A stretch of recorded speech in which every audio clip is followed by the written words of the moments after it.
Next is J Thomson method.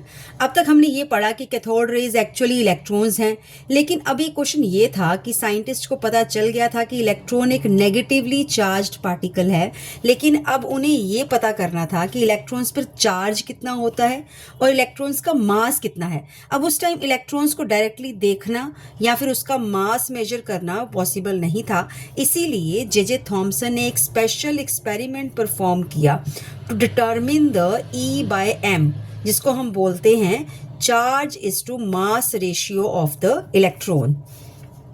So what was the aim of J.J. Thomson? It was to determine E by M ratio, that is charge upon mass ratio of the electron. ना Thompson ने cathode ray tube में electrons को पास करवाया था। अब उन्होंने electron के path में इलेक्ट्रिक फील्ड भी लगाया और मैग्नेटिक फील्ड भी लगाया। जब इलेक्ट्रॉन्स इन फील्ड से गुजरा तो उसका पाथ चेंज हो गया, इलेक्ट्रॉन सीधा चलने की जगह थोड़े मुड़ गए। इस मुड़ने को हम कहते हैं deflection. Deflection that means change in path. अब थॉमसन ने इलेक्ट्रॉन के डिफ्लेक्शन को बहुत केयरफुली स्टडी किया। उन्होंने देखा कि इलेक्ट्रॉन का डिफ्लेक्शन 3 चीज़ों पर डिपेंड करता है। It depends on 3 things, the factors affecting the deflection.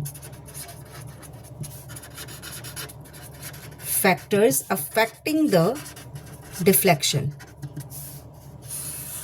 these are 3 factors. Number 1, charge. Number 2, mass. And number 3 is field strength.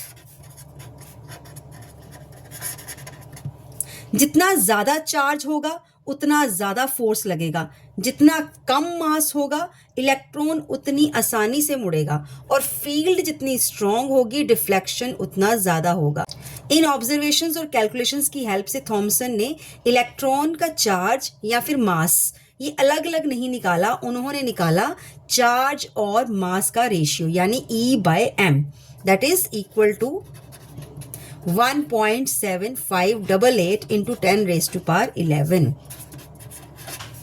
Coulomb's per kg. अब ये थॉमसन का सबसे इंपॉर्टेंट अचीवमेंट था। इस वैल्यू से साइंटिस्ट को पता चला कि इलेक्ट्रॉन का मास बहुत ही छोटा होता है। थॉमसन सिर्फ E/m निकाल पाए थे, चार्ज और मास की एग्जैक्ट वैल्यूज अभी भी अननोन थी। बाद में R.A. मिलिकन ने ऑयल ड्रॉप एक्सपेरिमेंट किया और इलेक्ट्रॉन का एक्चुअल चार्ज डिटरमिन किया। उसके बाद इलेक्ट्रॉन का मास भी कैलकुलेट किया गया। सो फाइनली अभी तक हमने पढ़ा है जे थॉमसन मेथड।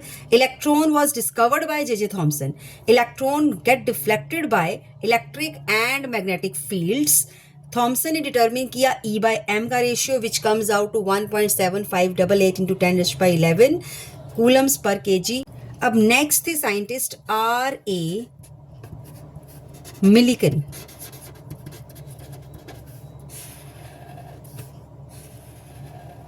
मिलिकन ने बहुत छोटी छोटी ऑयल ड्रॉप्स का यूज़ किया, और ये ऑयल ड्रॉप्स इतनी छोटी थी कि माइक्रोस्कोप से ही देखी जा सकती थी। अब इन ऑयल ड्रॉप्स को चार्ज दिया गया, कुछ ऑयल ड्रॉप्स पर एक्स्ट्रा इलेक्ट्रॉन्स आ गए, और इसीलिए ऑयल ड्रॉप्स कौन से चार्ज की बन गई? नेगेटिवली चार्ज की बन गई। सो oil drops they were very small,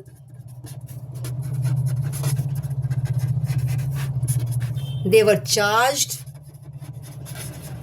and they contain extra electrons.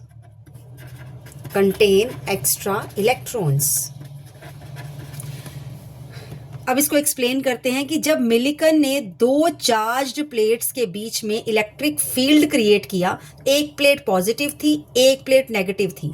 अब जब इलेक्ट्रिक फील्ड लगाया गया तो ऑयल ड्रॉप पर 2 फोर्सेस काम कर रही थी। नंबर 1 इज ग्रेविटेशनल फोर्स,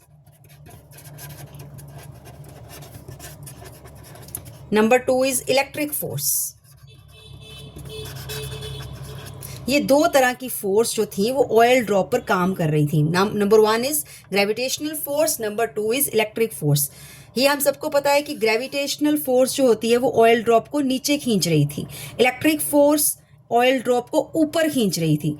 अब इसकी डायरेक्शन थी डाउनवर्ड, इसकी डायरेक्शन थी अपवर्ड। मिलिकन इलेक्ट्रिक फील्ड को एडजस्ट करते गए। एक स्टेज ऐसी आई जब ऑयल ड्रॉप ना ऊपर गई और ना नीचे गई, ऑयल ड्रॉप हवा में ही रुक गई। इस कंडीशन पर इलेक्ट्रिकल फोर्स और ग्रेविटेशनल फोर्स दोनों बराबर हो गए और इसी ऑब्जर्वेशन की हेल्प से मिलिकन ने इलेक्ट्रॉन का चार्ज कैलकुलेट कर लिया। मिलिकन ने डिटर्मिन कर लिया कि इलेक्ट्रॉन का चार्ज कितना होता है, what is the charge on the electron, that is equal to minus 1.602 into 10 raised to power minus 9 coulombs. Now this is a charge on electron. अब नेगेटिव साइन का क्या मतलब है, इसका ये हमें पता चलता है कि इलेक्ट्रॉन एक नेगेटिवली चार्ज पार्टिकल है और ये वैल्यू केमिस्ट्री की सबसे इंपॉर्टेंट वैल्यूज में से एक है और ये नीट एग्जाम्स के लिए भी बहुत इंपॉर्टेंट है। अब थॉमसन ने हमें दिया था E/m, थॉमसन ने हमें दिया चार्ज अपॉन मास रेशियो जिसकी वैल्यू थी 1.7588 इंटू 10 रेज़्ड टू पावर 11 और मिलिकन ने हमें दिया charge on the electron that is equal to -1.602 into 10 raised to power -19 coulombs. अब दोनों वैल्यूज अवेलेबल थी, इसीलिए साइंटिस्ट इलेक्ट्रॉन का मास भी कैलकुलेट कर पाए, which was now mass of the electron that is equal to 9.109 into 10 raised to power -31 kg, -31 kg. So J Thomson ने determine किया E/m रेशियो और मिलिकन ने डिटर्मिन किया चार्ज ऑन द इलेक्ट्रॉन और mass of the electron. I hope it is clear now. Thank you.